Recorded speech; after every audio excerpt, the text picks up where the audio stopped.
जय हिंद मेरे सेठ श्रेणियों और आप सभी का स्वागत है प्रीतम एकेडमी परिवार में। और मैं हूं पंकज कुमार। तो आज के इस वीडियो पे बात करेंगे कक्षा 10वीं का। आपको पता होगा मैं हिंदी बी का बात कर रहा हूं। हिंदी बी का जो चैप्टर 3 है आपका, चैप्टर का नाम है आपका बिहारी। इस बिहारी वाले चैप्टर का पूरे के पूरे इंपॉर्टेंट क्वेश्चंस पे मैं बात करूंगा। या मैं कहूं कि एक प्रकार का जो क्वेश्चंस बैंक है आपके एग्जाम में, जहां से यहाँ से क्वेश्चंस आ सकता है, उस पर फुल टू फुल डिस्कस करेंगे। यानी कि पहले हम लोग चैप्टर के डिस्कशन पे बात करेंगे, फिर क्वेश्चन आंसर पे बात करेंगे, और लास्ट पे क्या करेंगे, इस चैप्टर के मोस्ट इंपॉर्टेंट एमसीक्यू को क्या करेंगे, हम लोग लगाएंगे। यानी कि चारों तरफ से इस चैप्टर से कुछ भी क्वेश्चन अगर आएगा तो मैं आपको आराम से सॉल्यूशन करवा सकता हूँ। लेकिन अभी आपका सवाल होगा कि सर आपने चैप्टर का नाम बताया बिहारी, लेकिन आपने यहाँ पे चैप्टर का नाम बिहारी सही लिखा है, ऐसा क्यों? तो मैं आपको बता दूं, अगर आप यहाँ पे अगर आप परिचय वाला चैप्टर पढ़ोगे जो कि सारांश वाला है, तो मैंने यहाँ पे एक चीज़ लिखा है कि ये जो दोहा है वो कवि बिहारी के द्वारा लिखा गया है, और उनका जो ग्रंथ है आपका बिहारी सतसई, वहाँ से क्या किया गया, लिया गया है। तो एक्चुअली बिहारी जी का जो दोहा है वो बिहारी जी के जो दोहे वाला शख्स एक आपका किताब है, ग्रंथ है बिहारी सतसई, वहाँ से लिखा गया। तो जब मैं टाइपिंग कर रहा था तो मैंने गलती से यहाँ पे सतसई लिख दिया, लेकिन चैप्टर का नाम क्या है आपका बिहारी, और आपका क्या होगा, दोहे, आपको ने पढ़ा होगा। तो अगर मैं बात करूं इसके कवि के बारे में, तो बिहारी सतसई एक ग्रंथ है, लेकिन आपका चैप्टर का नाम क्या है, बिहारी। तो यहाँ से क्वेश्चंस आएगा कि बताइए इसके रचयिता कौन है, या इसके लेखक कौन है, या कवि कौन है। तो इसके कवि कौन है, बिहारी जी, जिनका जन्म होता है 1595 ईस्वी में होता है ग्वालियर में। कहाँ पे होता है, ग्वालियर में।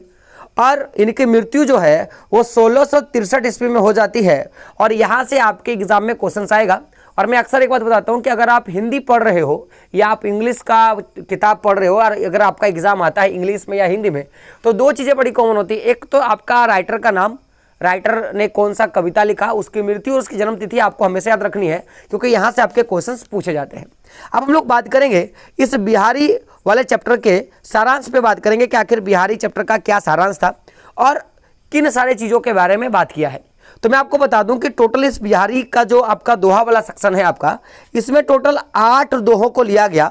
तो पहले हम लोग उन 8 दोहों के मतलब के बारे में जानेंगे कि पहला जो दोहा है उसमें किसके बारे में बताया गया, दूसरे दोहे में किसके बारे में बताया गया, और फिर इसके बाद हम लोग हर एक दोहे का जो कोटेशन दिया गया, जैसे दोहे में 2 लाइन होती हैं, उन दोनों लाइनों के सारांश के बारे में और उसके व्याख्या के बारे में भी क्या करेंगे, हम लोग डिस्कस करेंगे। और उस पर जो भी इंपॉर्टेंट वर्ड है, उन इंपॉर्टेंट वर्ड के बारे में भी क्या करेंगे, हम लोग फुल टू फुल चर्चा करेंगे। यानी कि वीडियो बड़ा इंपॉर्टेंट है, शुरू से लेकर लास्ट तक देखिएगा, तब आपकी सारी जानकारी जो है पूरी की पूरी कंप्लीट होगी।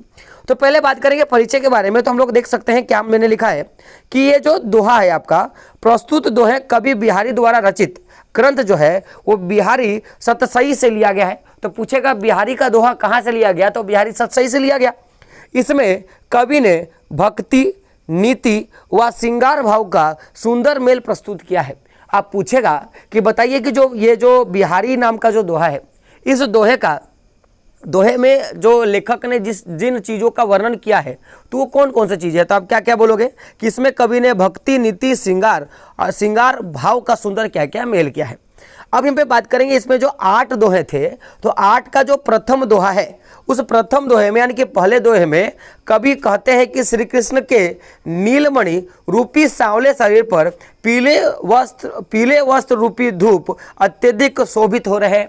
यानी कि जो कृष्ण भगवान जो है वो पीले, वो तो ऑलरेडी पता आपको सांवले रंग के हैं, और सांवला यानी कि उनका जो कलर है वो नीलमणि के जैसा, यानी कि नीलम आपने सुना होगा, नीला कलर का मणि नीलमणि, तो उस तरह के मणि के आकार का उनका देह था। और उनमें जो पीला वस्त्र उन्होंने धारण किया था, तो एक प्रकार से लग रहा था नीलमणि पर्वत पर या चट्टान पे जब सूरज की पहली किरण पड़ती है, लाल कर जो धूप की पहली किरण पड़ती है, तो उससे उस पर्वत पे जिस प्रकार का निखार आता है, ठीक उसी प्रकार कृष्ण जी का देह लग रहा था। तो पहले वाक्य में इसी बात के बारे में चर्चा किया गया है। अगर मैं बात करूं दूसरा आपका दोहा है, तो दूसरे दोहे में कवि भयंकर गर्मी का वर्णन करते हुए कहते हैं कि गर्मी के कारण जंगल तपोवन बन गया है। यह जो पूरी की पूरी जो जंगल, जो आपकी पृथ्वी, जो आपकी वातावरण है, वो कैसा बन गया है, वो पूरा का पूरा तपोवन बन गया है। और जिस प्रकार सभी जानवर अपने अलग अलग जगहों पर रहा करते हैं, लेकिन इस कष्टदायक जीवन, जब यह कष्टदायक परिस्थिति आया, तपोवन जब बन गया पूरा गर्मी के कारण, तो सारे के सारे जानवर क्या करते हैं, आपसी जो द्वेष है, यानी कि जो जैसे बाघ किसी को भी खा जाता है, बाकी लोग बाघ से डरते हैं, कोई अलग जगह रह रहा है, कोई जल में रह रहा है, कोई झूड़ में रह रहा है, कोई गुफा में जाकर रह रहा है, तो ये जो आपसी द्वेष है, यानी कि जो आपसी जो मतभेद है, उनको भुलाकर क्या करते हैं, वो साथ बैठते हैं और इस परिस्थिति से निदान करने के लिए बातें करते हैं। तो दूसरे दोहे में इसके बारे में चर्चा किया गया है। और अगर मैं बात करूं तीसरे दोहे के बारे में, तो तीसरे दोहे में कवि गोपियों की श्री कृष्ण के साथ बात करने की उत्सुकता को प्रकट करते हैं और कहते हैं कि गोपियों ने श्री कृष्ण की बांसुरी को क्या क्या चुरा लिया। तो यहाँ पे गोपियों से बात, गोपियों को कृष्ण से बात करने की जो उनकी उत्सुकता है, उसके बारे में यहाँ कवि ने क्या क्या था, वर्णन किया था। वही बात करेंगे चौथे दोहे में, तो कवि ने, आप देख सकते हो चौथा दोहा आपका यहाँ पे है, चौथा दोहा। तो चौथे दोहे में कवि क्या करता है कि चौथे दोहे में कवि नायक और नायिका यानी कि कृष्ण भगवान और गोपियों का बात कर रहा है। तो नायक और नायिका द्वारा भीड़ में भी किस तरह आंखों ही आंखों में बात की जाती है, इस बात का वर्णन किया है कि किस प्रकार भीड़ होने के बावजूद भी गोपियां श्री कृष्ण से आंखें ही आंखों में क्या कर लेते थे, बात कर लेते थे। तो इसके बारे में वहां पे जानकारी दिया गया है। और अगर मैं बात करूं पांचवें दोहे में, तो पांचवें दोहे में कवि क्या कहता है कि पांचवें दोहे में कवि जून के महीने की भीषण गर्मी का वर्णन करते हुए कहते हैं कि गर्मी इतनी अधिक बढ़ गई है कि छाया भी छाया ढूंढने के लिए घने जंगलों व घरों में छिप गए हैं। और ये जो जून का महीना होता है, उसमें इतनी ज़्यादा गर्मी आई थी कि जो छाया होता है, देखो बोला गया कि अगर कोई मानव शरीर है तो उसका सबसे शीतल भाग है उसकी छाया। जैसे आपने पेड़ देखा होगा, तो पेड़ का जो सबसे शीतल भाग क्या होता है, गर्मी के महीने में उसका छाया। तो वो जो शीतल भाग है, वो तो छाया भी क्या ढूंढ रहा था, छाया ढूंढ रहा था, जिसके कारण लोग जो है जंगलों में अथवा घरों में जाके क्या कर रहे थे, प्रवेश कर रहे थे। आगे देख सकते हो अगला जो छठा नंबर का दोहा है, उसमें कवि क्या कह रहा है कि छठे दोहे में कवि कहते हैं कि नायक को संदेश भेजना चाहती, वो चाहती कि मैं उससे बात करूं, परंतु अपनी विरह दशा का वर्णन कागज पर नहीं कर पा रही। उसकी मन की जो व्यथा है, वो मन की व्यथा का कागज पर वो वर्णन नहीं कर पा रही है, लिख नहीं पा रही है, और ना ही किसी को बता पा रही है कि वह चाहती है कि नायक उसकी विरह दशा का अनुमान स्वयं लगा ले। यानी कि वही बात हो गया कि मैं तो आपसे नाराज हूं, लेकिन मैं आपको बताऊंगी नहीं कि मैं नाराज क्यों हूं, और आपको मनाना है। उस प्रकार की स्थिति यहाँ पे थी। अगला अगर मैं बात करूँ सातवें दोहे पे, तो सातवें दोहे पे यहाँ पे क्या कह रहे हैं, देख सकते हो सातवें दोहे में देख सकते हो सातवां दोहा यहाँ पे क्या है। सातवें दोहे में अगर मैं बात करूँ तो सातवें दोहे में है कि सातवें दोहे में श्री कृष्ण से कहते हैं कि आप चंद्रवंश में पैदा हुए हो और स्वयं ब्रज आए हो। आप चंद्रवंश में पैदा हुए हो और आप क्या किए हो, आप स्वयं ही क्या जाते हो, ब्रज आ जाते हो। कवि श्री कृष्ण की तुलना अपने पिता से कर रहे हैं और कहते हैं कि आप मेरे पिता के समान हो। अतः जिस प्रकार पिताजी ने मेरे कष्टों और दुखों को हरने के लिए प्रयास किया है और उनको कहीं ना कहीं दुख को हरा है, तो ठीक उसी प्रकार क्या करें, हमारे जितने भी कष्ट है उसको आप क्या करें, नष्ट कर दें। ऐसा कवि का मानना है। और जो अंतिम यानी कि जो आठवां दोहा है, इस दोहे में कवि क्या कहते हैं उसके बारे में बात करेंगे। तो अंतिम दोहे में कवि आडंबर से बचने व ईश्वर की सच्ची भक्ति करने को कहते हैं और बताते हैं कि सच्ची भक्ति से ही ईश्वर जो है प्रसन्न होंगे और ईश्वर की प्राप्ति हो सकती है। वहीं अगर बात करेंगे, ये तो पूरा का पूरा चैप्टर का सारांश था, जो आठों दोहे हैं उसमें क्या क्या बातें हम लोग उस पर बात कर लिया। अब थोड़ा चलते हैं हम लोग कि जो आपका काव्यांश यानी कि जो आपके बिहारी के जो दोहे का जो पाठ है उसके व्याख्यान के बारे में बात करेंगे। देख सकते हो आपका काव्यांश 1 है, जो कि मैंने 8 दोहे के बारे में बात किया। तो ये जो 8 दोहे हैं, तो 8 दोहे का जो पहला भाग है उस पर बात करेंगे, यानी कि पहला दोहे पे बात करेंगे। तो यहाँ पे क्या बोल रहा है देख सकते हो, तो देख सकते हो क्या लिखा है कि सोहत ओढ़े पीतू पटु श्याम सलोने गात मानो नीलमणि सेल पर अपितु परियो प्रभात। अगर आप यहाँ पे देख सकते हो, यहाँ पे काव्यांश के प्रसंग के बारे में, व्याख्या के बारे में मैंने बताया कि प्रसंग क्या है, उसकी किस प्रकार की रूपरेखा, इसके बारे में बात किया। और यहाँ पे देख सकते हो शब्दार्थ के बारे में। तो अगर मैं शब्दार्थ के बारे में बात करूँ तो देख सकते हो यहाँ पे जैसे कि एक क्या था, सोहत। तो सोहत का मतलब अच्छा होता है अच्छा लगना।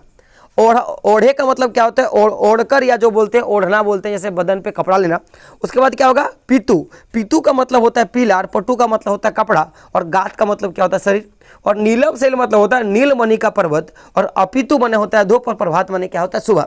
तो यहाँ से आपको क्या पता चलो, अगर मैं व्याख्या का बात करूँ तो इस दोहे में कवि ने श्री कृष्ण के सांवरे शरीर की सुंदरता का बखान किया है। और कवि कहते हैं कि श्री कृष्ण के सांवरे शरीर पर पीले वस्त्र बहुत अच्छा लग रहे हैं। ऐसा लग रहा है जैसे नीलमणि पर्वत पर प्रातः काल की धूप पड़ रही हो। यहाँ पर श्री कृष्ण के सांवले शरीर को नीलम पर्वत तथा पीले वस्त्र सूर्य की धूप को कहा गया है। यानी कि आप इसको याद करना है कि यहाँ पे जो है नीलम पर्वत पर जिस प्रकार प्रातः काल का धूप पड़ता है, डेट मीन्स आप बोल सकते हो कि जैसे नीलम पर्वत यानी कि अगर आपने माउंट एवरेस्ट का यानी कि हिमालय पर्वत पे जब सूरज की प्रातः किरण पड़ती है तो किस प्रकार पीले मान यानी कि वो पीली प्रतीत होती है, ठीक उसी प्रकार जिस तरह कृष्ण भगवान ने जब पीला कलर का वस्त्र पहना तो उनके गात यानी कि उनके शरीर पर ऐसा लग रहा है कि जैसे वो नीलम पर्वत पर प्रातः काल के सूरज की किरण पड़ रही हो। और यहाँ पर श्री कृष्ण के सांवले शरीर को नीलम पर्वत के रूप में बताया गया है तथा यहाँ पीले वस्त्र को सूर्य के धूप के रूप में क्या किया गया, वर्णित किया गया है। तो ये क्या चैप्टर का बखान है। लेकिन पूछेगा कि बताइए इस दोहे के प्रसंग के बारे में बताएं। तो अगर प्रसंग देखोगे तो प्रस्तुत दोहा हमारे हिंदी पाठ्य पुस्तक सर्प से लिया गया है। आपको ये लिखना पड़ेगा कि दोहा कहाँ से है। इसके कवि बिहारी हैं। यह दोहा उनकी रचना बिहारी सतसई से लिया गया है और इसमें श्री कृष्ण के रूप सौंदर्य का क्या किया गया है, वर्णन किया गया है। आपको याद रखना है क्योंकि देखो जिस तरह से मैंने लिखा है, अगर ये आएगा अगर पूछेगा कि सप्रसंग व्याख्या करें तो आपको प्रसंग तो लिखना होगा, साथ में आपको क्या करना पड़ेगा, व्याख्या करना पड़ेगा। तो क्वेश्चन आएगा जैसे बिहारी सतसई पाठ दोहे के पहले काव्यांश का सप्रसंग व्याख्या करें, तो आपको उस समय क्या करना पड़ेगा, दोहा भी लिखना पड़ेगा और साथ साथ में आपका इसका प्रसंग भी लिखना पड़ेगा और व्याख्या भी करना होगा। यानी कि सप्रसंग व्याख्या करें यानी कि प्रसंग के साथ आपको व्याख्या करना होगा, तब आपको लिखना पड़ेगा। अब बात करते हैं दूसरे नंबर दोहे पे। तो दूसरा नंबर का दोहा देख सकते हो यहाँ पे और नीचे पे आप देख सकते हो इसके जो इंपॉर्टेंट आपके शब्द है वो आपको दिख रहे होंगे। अब देख सकते हो तो दूसरा नंबर का जो काव्यांश है उस पर बात करेंगे। तो अगर मैं काव्यांश का बात करूँ तो काव्यांश क्या है, देख सकते हो कि अगर काव्यांश को मैं थोड़ा जूम कर लेता हूँ, यहाँ पे क्या कह रहा है कि कहलाने एकत बसत अहि मयूर मृग बाग जगतु तपोवन सो कियो दीर्घ दाग निदाग। आपका ये पूरा का पूरा आपका देख सकते हो ये आपका दोहा है, यानी कि दोहे का जो दूसरा भाग है काव्यांश है। अब इसका मैं हम लोग बात करूंगा सबसे पहले इंपॉर्टेंट शब्द के बारे में। तो देख सकते हो यहाँ पे एक अहि शब्द का प्रयोग किया गया है। तो अहि का मतलब क्या होता है, सांप। एकत माने होता है इकट्ठा होना और बसत माने होता है रहते हैं, मृग मतलब हिरण। तो कहा गया कि एक ही जंगल पर क्या रहते हैं, सांप का बात कर लो या आप बात कर लो मृग का बात कर लो, तो ये लोग क्या करते हैं, इकट्ठे रहते हैं। और साथ में क्या तपोवन का अर्थ क्या हो गया, वह वन जहाँ तपस्वी रहते हैं, यानी कि ऐसा वन जहाँ पे तपस्वी रहा करते हैं। और दीर्घ बाग का क्या होता है, भयंकर गर्मी। और निदाग का मतलब क्या होता है, ग्रीष्म। तो अगर मैं बात करूं इसके काव्यांश के बारे में तो आप अगर देखोगे ध्यान से काव्यांश का जो आपका व्याख्या है उसके बारे में बात करूंगा। तो व्याख्या क्या है, इस दोहे में कवि कहते हैं कि भीषण गर्मी से बेहाल जानवर एक ही स्थान पर बैठे, यानी कि सभी के सभी जानवर है वो एक ही स्थान बैठे, यानी कि जो अपने मन की गर्मी को या अपने मन रूपी जो अशांत गर्मी है उसको दूर करने के लिए क्या करते हैं, वो तपोवन में जाते हैं और वहां जाके वो बैठ जाते हैं।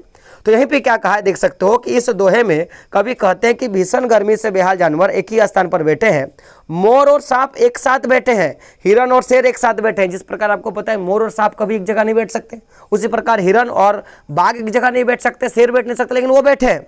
कवि कहते हैं कि गर्मी के कारण जंगल तपोवन की तरह हो गया है, जैसे तपोवन में सारे लोग आपसी द्वेष भुलाकर एक साथ रहते हैं, उसी तरह गर्मी से बेहाल ये जानवर भी आपसी द्वेष को भुलाकर क्या करते हैं, एक साथ बैठ जाते हैं, क्योंकि जंगल की छाया उनकी चाहिए। तो ठीक उसी प्रकार जिस तरह मानव जब तपस्वी बनना चाहता है और अपने अंदर की द्वेषों को भुलाना चाहता है, तो जिस प्रकार वो तपोवन में यानी कि जहाँ पे तपस्वी लोग क्या करते हैं, आपका तप करते हैं, वहां जाके जिस प्रकार वो बैठ जाते हैं, और चाहे वो उनके बीच में मोर और सांप का जिस प्रकार लड़ाई होता हो या जिस प्रकार हिरन और शेर का लड़ाई होता हो या उस प्रकार की अगर द्वेष भी है तो वो जाके वहां पे क्या करते हैं, बैठ जाते हैं। इसके बारे में इन्होंने क्या किया, यहाँ पे व्याख्या किया है। अब अगला जो आपका देख सकते हो काव्यांश, यानी कि अगला जो दोहा मैं बात करूंगा, जो कि मैंने 8 दोहों का बात किया, तो दोहा नंबर 3 पे हम लोग क्या करेंगे, बात करेंगे। तो बात करेंगे हम लोग दोहे पे। तो देख सकते हो क्या है कि बतरस लालच लाल की मुरली धरी लुकाए, सोहे करे भनु हंसे, देन कहे नटी जाई। ये आपका क्या है, दोहा है। तो इसकी बात करेंगे सबसे पहले इंपॉर्टेंट शब्दों पे। तो अगर आप शब्द देख सकते हो तो देख सकते हो यहाँ पे बसरत का मतलब होता है बातचीत का आनंद लेना। लाल, यहाँ लाल जो शब्द का प्रयोग किया गया है ये श्री कृष्ण के लिए प्रयोग किया गया है। मुरली माने होता है बांसुरी, और वहीं लुकाई का मतलब होता है छुपाना। सोह का मतलब क्या होता है शपथ, और बहनु का मतलब क्या होता है भौएं से, यानी कि बहनु मतलब क्या होता है जो आग का भौया होता है जिसको हम लोग आइब्रो बोलते हैं, तो उससे है ना निट जाए, यानी कि मान कर देंगे, क्या करते हैं मान कर देंगे। तो अगर आप देखोगे मैं इसके बारे में अगर मैं बात करूंगा तो सबसे पहले समझते इसके व्याख्यान के बारे में। तो क्या कहा है कि इसमें कवि गोपियों द्वारा श्री कृष्ण की बांसुरी चुराए जाने पर वर्णन करते हैं, और कवि कहते हैं कि गोपियों ने श्री कृष्ण से बात करने की लालच में उनकी बांसुरी को छुपा लिया है। जैसे आप देखोगे कि अगर आपको किसी से बात करना है, अगर आपके स्कूल का कोई सहपाठी है और वो आपसे बात नहीं करता है, तो आप क्या करते हो उसकी पेन या उसकी कॉपी को चुरा लेते हो, और जब आप उसके पेन या कॉपी को आप चुरा लेते हो तो उसको क्या करना होता है, आपसे उसको बात करना ही पड़ता है, क्योंकि वो आपसे तब पूछेगा क्या क्या तुमने मेरे कॉपी लिया है, क्या तुमने मेरा कलम लिया है, तो उस बहाने से वो बात कर सकता था। तो ठीक इसी प्रकार यहाँ पे क्या करते हैं, गोपियाँ श्री कृष्ण की बांसुरी छुपा लेते हैं, जिससे उस बांसुरी को ढूंढने के कारण क्या करेंगे, श्री कृष्ण जो है गोपियों से बात करेंगे चुराते हैं। गोपियाँ कसम भी खाती है कि उन्होंने बांसुरी नहीं चुराया, लेकिन बाद में भौएं घुमाकर हंसने लगती है और बांसुरी देने से मना कर देती है। तो यहाँ पे बात क्या आता है कि जैसे आपने अपने दोस्त का जब आप कॉपी या कलम आप ले लेते हो तो आप बोलते हो ना कसम से यार मैंने नहीं लिया, और फिर बाद में क्या करते हो, आप जो दोस्त आपको देखा चुराते हुए, वो दोनों ही देखते हैं और आपस में मुस्कुराते हैं, और फिर बाद में करते हैं कि नहीं मैं आपको ये बांसुरी नहीं दूंगा। तो यही वाला बात यहाँ पे इस प्रसंग पे बात करेंगे। प्रसंग पर तो कहा है कि प्रस्तुत दोहे हमारे हिंदी पाठ्य पुस्तक सर्प से लिया गया है। इसके कवि आपको पता ऑलमोस्ट बिहारी जी हैं। यह दोहा उनकी रचना बिरही सतही से लिया गया है। इसमें कवि कहते हैं कि गोपियों ने श्री कृष्ण से बात करने के लिए उनकी मुरली जो है वो चुरा ली है। और देख सकते हो कितना अच्छा है प्रसंग, क्योंकि देखो प्रसंग को पूछेगा सब प्रसंग व्याख्या करे, आपका ये कोटेशन दे देगा, बोलेगा सब प्रसंग व्याख्या करे, तो आप इसी प्रकार क्या करना है, आपको व्याख्या करना होगा, बस शब्दों को नहीं लिखना है। कभी कभी पूछ देता है कि बताइए इस शब्द का क्या अर्थ है, इस शब्द का क्या मतलब है, तो इस शब्द से आप यहाँ पे आंसर दे सकते हो। अगला है आपका देख सकते हो काव्यांश, आपका मैं 4 का बात करूंगा, यानी कि जो आपका दोहा नंबर जो 4 है मैं उस पर बात करूंगा। तो देख सकते हो दोहा आपका क्या है, तो देख सकते हो अगला जो आपका प्रसंग है उसमें क्या बोल रहा है कि कहत नटत रिझत खीजत मिलत लिखत लजियात भौरे भोन में करत है नेनुन ही सब बात। ये आपका पूरा का पूरा मैं बोल सकता हूँ दोहा नंबर 4 है, या दोहे उस दोहे का जो 4 नंबर का काव्यांश उस पर बात करेंगे। तो कुछ भारी शब्दों पे बात करते, जैसे यहाँ पे कहत का मतलब होता है कहना, ये एक दूसरे से क्या करना, बात करना। फिर अगला क्या है नटत, नटत मतलब होता है इनकार करना, कि भोरे से वो क्या करते हैं, इनकार कर देते हैं। रिजत माने क्या होता है, मन को मोह लेना या मोहित करना। और आपका खिजत का मतलब क्या था, बनावटी गुस्सा करना, कि लोग क्या करते हैं बनावटी गुस्सा करते हैं। और मिलत माने क्या होता है, मिलना। और खिलत माने होता है प्रसन्न होना। और लज्जात मतलब क्या होता है, शर्माना। और भवन माने होता है भवन, नैनन होता है नेत्रों से। ये आपका पूरा का पूरा इंपॉर्टेंट पॉइंट है। तो आप देख सकते हो यहाँ पे क्या कहा है, बात करेंगे व्याख्या के बारे में। तो इस दोहे में कवि कहते हैं कि नायक और नायिका, यानी कि गोपियों का बात कर रहा है, श्री कृष्ण का बात कर रहा है, तो नायक और नायिका एक दूसरे से आंखों ही आंखों में बात करते हैं। नायक की बातों का उत्तर सभी नायिका इनकार से देती है। जैसे आपने देखा था ना कि मैंने मुरली चुरा लिया था, तो मुरली चुराया तो नैनो से पूछ रहा है क्या मेरी मुरली आपने चुराया, तो क्या नैनो से बोल रहा है नहीं मैंने नहीं चुराया है, इस प्रकार के नैन मटका के बोल रहे कि मैंने मुरली नहीं चुराया। देख सकते हो यहाँ पे क्या है कि नायक की बातों का उत्तर कभी नायिका इनकार से देती है, कभी उसकी बातों पर मोहित हो जाती है, और कभी बनावटी गुस्सा दिखाती है। जब उनकी आंखें फिर से मिलती है तो वे दोनों खुश हो जाते हैं। इस प्रकार अपने क्लास की अपनी जो आपकी बेस्टी है, आपको उसके बारे में देख सकते हो। सिंपल सी बात है कि जब वो आंखों से बात करते हैं तो वो कभी क्या करता है, इनकार कर देता है कि नहीं मैं ऐसा नहीं करूंगा, या कभी क्या करते हैं वो बातों ही बातों में एक दूसरे पे मोहित हो जाते हैं और एक दूसरे को ताकने लगते हैं, और कभी क्या करते हैं बनावटी गुस्सा करते हैं कि मैं तुमसे गुस्सा हो गया। या कभी कभी ऐसा होता है कि वो आंखों ही आंखों में क्या करते हैं, देखते हैं और दोनों तो आपस में क्या होते हैं, खुश जाते हैं। और कभी कभी वो दोनों आपस में शर्मा भी जाते हैं, वो लजाते भी हैं। यानी कि कवि कहते हैं कि इस तरह से वे भीड़ में भी एक दूसरे से बात करते हैं और किसी को ज्ञात भी नहीं होता कि ऐसा चीजें हो रही है। अब वही बात करेंगे हम लोग प्रसंग के बारे में। तो प्रस्तुत दोहा हमारी पाठ्यपुस्तक सर्प से लिया गया है। इसके कवि कौन है, आपके बिहारी जी हैं। यह दोहा उनकी रचना बिहारी सतसई से लिया गया है। इसमें कवि ने नायक और नायिका की आंखों आंखों में चलने वाली बातचीत का सुंदर वर्णन किया है। बात क्लियर है। अब हम लोग बात करते हैं अगले 5वें नंबर आपका जो काव्यांश है उस पर बात करेंगे, यानी कि जो दोहा नंबर जो 5 है उस पर बात करेंगे। चूंकि 8 है तो हम लोग 5 पे बात करेंगे। तो अगला देख सकते हो आपका क्या है कि बैठी रहित अति सघन वन पेठी सदन तन महा देखी दोपहरी जेठ की छाहो चाहत छाहा। यानी कि छाँव भी क्या चाह रहा है, आपका छाँ चाह रहा है, ये आपका बात है।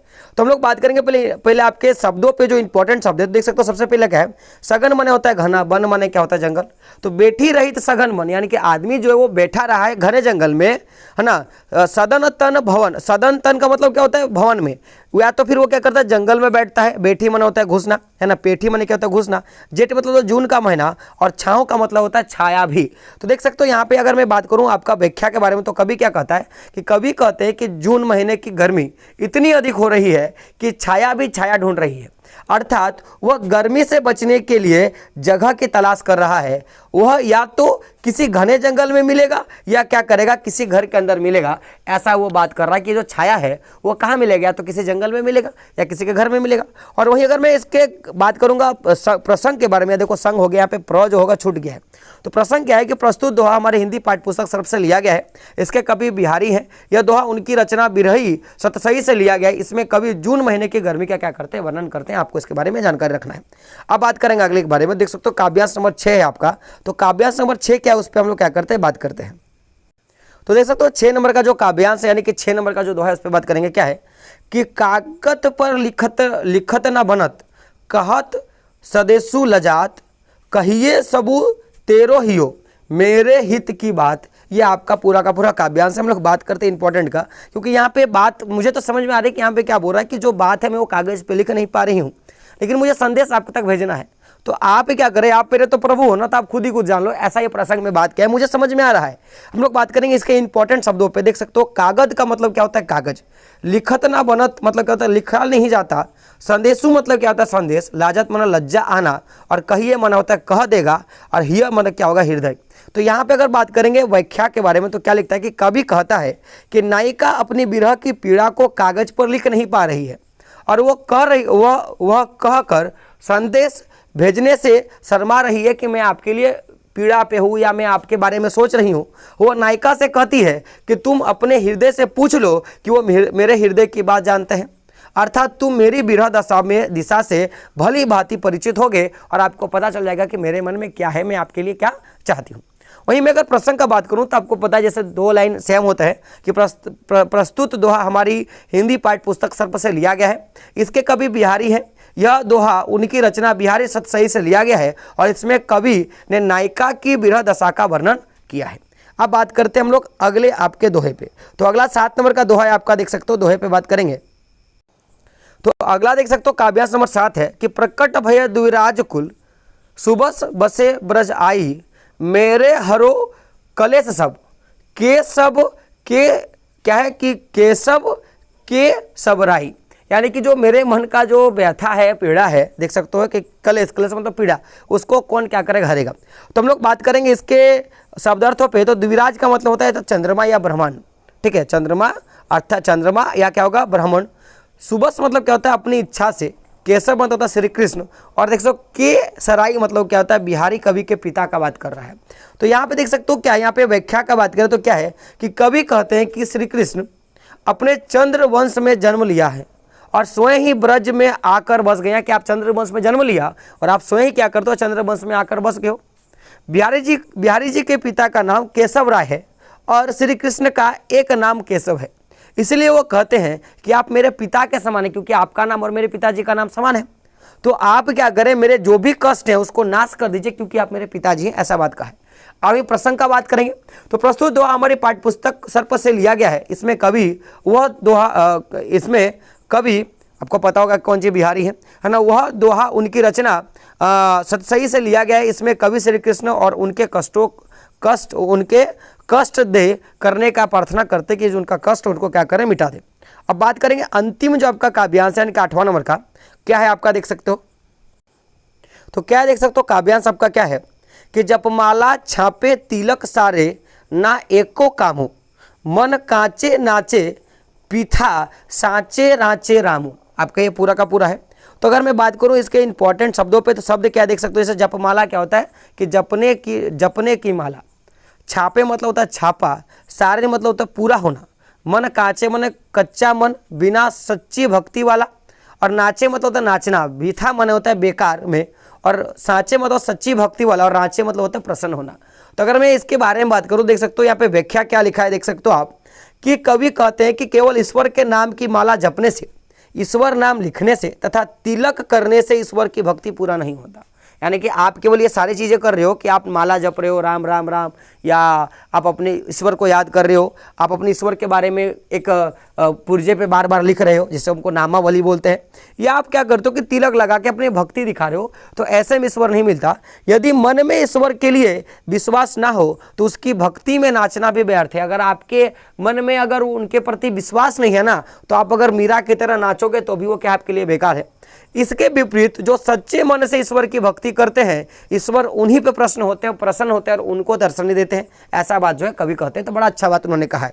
अगर देख सकते हो मैं प्रसंग की बात करूं तो प्रसंग क्या लिखा है देख सकते हो। प्रस्तुत दोहा हमारी पाठ्यपुस्तक हिंदी सर्प से लिया गया है। इसके कवि बिहारी हैं। यह दोहा उनकी रचना बिहारी सतसई से लिया गया है। इसमें कवि ने बाहरी ढोंग के स्थान पर सच्चे मन से ईश्वर की भक्ति को महत्व दिया है। इन्होंने क्या बोला कि जो बाहरी ढोंग है, जो आडंबर है, उससे दूर जाइए और सच्ची भक्ति करें। ऐसा इन्होंने क्या क्या इसमें बात किया है। वहीं बात करेंगे आगे। तो आगे देख सकते हो हम लोग बात करेंगे इस चैप्टर के जो भी आपके महत्वपूर्ण प्रश्न है उस पर हम लोग डिस्कस करेंगे। तो देख सकते हो सबसे पहला यहाँ पे कुछ वो आपके प्रश्न हैं जिन जो हमको बात करनी है। लेकिन मैं बोलूँगा कि आपके लिए देखो मैं वीडियो लाता हूँ, बड़ा इंपॉर्टेंट वीडियो होता है, थोड़ा लंबा भी बन सकता है क्योंकि हर एक चीज़ डिटेल से मुझे बतानी होती है। देख सकते हो क्या कि बिहारी के दोहे के अभ्यास प्रश्नों पर बात करेंगे। तो सबसे पहला देख सकते हो निम्नलिखित प्रश्नों को उत्तर दे। तो पहला प्रश्न है कि छाया कब छाया ढूंढने लगी। छाया जो है वो कब क्या ढूंढने लगी थी, छाया ढूंढने लगी थी, आपका प्रश्न है। तो हम लोगों ने देखा था जून के महीने में। तो क्या कहा है उत्तर, क्या है कि कवि कहते हैं कि जून के महीने में गर्मी इतनी अधिक बढ़ जाती है कि छाया भी छाया की तलाश करने के लिए घने जंगलों व घरों के अंदर चली जाती है। अर्थात छाया भी गर्मी से परेशान होकर छाया की तलाश करती है। ये आपका उत्तर है, आपको याद कर लेना है क्योंकि ये क्वेश्चन आपके एग्जाम में आते हैं।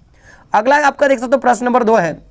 2 नंबर का प्रश्न क्या आपका देख सकते हो, बिहारी की नायिका यह क्यों कहती है कि कही है सबू तोरे हियो मेरे ही की बात। यानी कि ऐसा क्यों कहता है कि आप जो है मेरे ही मन क्या होता है हृदय की बात आप खुद जानो, इसके स्पष्ट करने की वाली बात कर रहा है।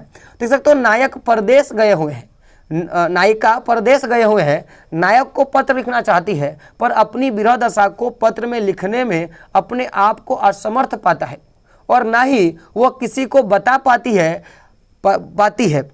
क्योंकि उसे लज्जा आती है। वो अपने मन की बात को नहीं बता पा रही कि मैं आपको कितना मिस कर रही हूँ, ये वो बता नहीं पाती है। नायिका नायक से सच्चा प्रेम करती है और कहती है कि यदि नायक भी उससे सच्चा प्रेम करता है ना, तो